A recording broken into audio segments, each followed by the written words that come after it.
Bonjour à tous, alors aujourd'hui je vous propose une intégrale, plutôt une recherche de primitive, puisque je n'ai pas mis les bornes. Ça sera donc ici intégrale de la fraction rationnelle en sinus et cosinus de sinus x sur 1 plus cos carré de x dx. Et le changement qu'on propose, c'est égal cosinus x. Pourquoi? Eh bien ça, c'est ce qu'on appelle la première règle de Bioch. Regardons l'intégrante, c'est-à-dire ce qu'il y a après le symbole intégral. C'est sinus x sur 1 plus cos carré de x. Eh bien, on va regarder oméga de moins x.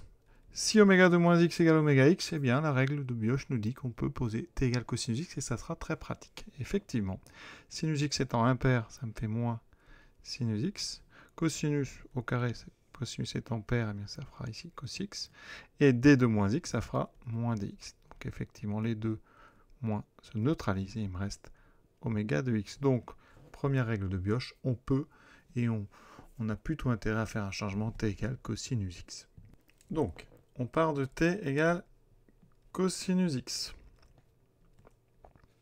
dt sera donc moins sinus x dx. Ça tombe bien parce que regardez, en haut, on a déjà un sinus x dx. Je vais le mettre bien en évidence. Alors, il me faut un moins, donc je vais mettre sinus x ici. Donc ça sera exactement dt. J'ai rajouté un moins puisque j'ai mis un moins dans les parenthèses. Et il me reste ceci. Voilà. Et vous voyez qu'ici, eh bien, je n'ai plus qu'à faire mon changement directement. J'aurai donc intégrale.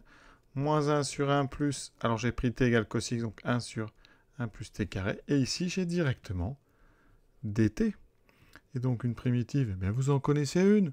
Parce que 1 sur 1 plus t carré, c'est la dérivée d'arctangent de t. Donc on va garder le moins.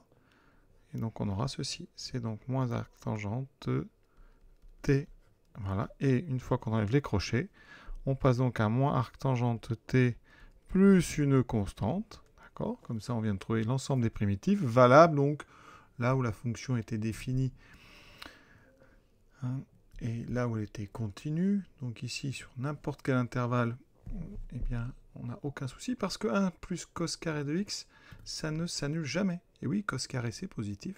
Donc cette fonction-là, dont vous avez l'expression ici, elle est continue sur R. Donc on peut intégrer sur n'importe quel intervalle. Et donc on a bien ici cette constante. Alors attention, nous on veut du x, donc je dois remplacer maintenant t par cosinus. Donc c'est moins arctangente de cosinus de x plus une constante. Et vous voyez, c'est très rapide, on a déjà terminé. Et pour ceux qui veulent, on peut s'entraîner et dériver pour voir si ça marche. Donc on va le faire rapidement.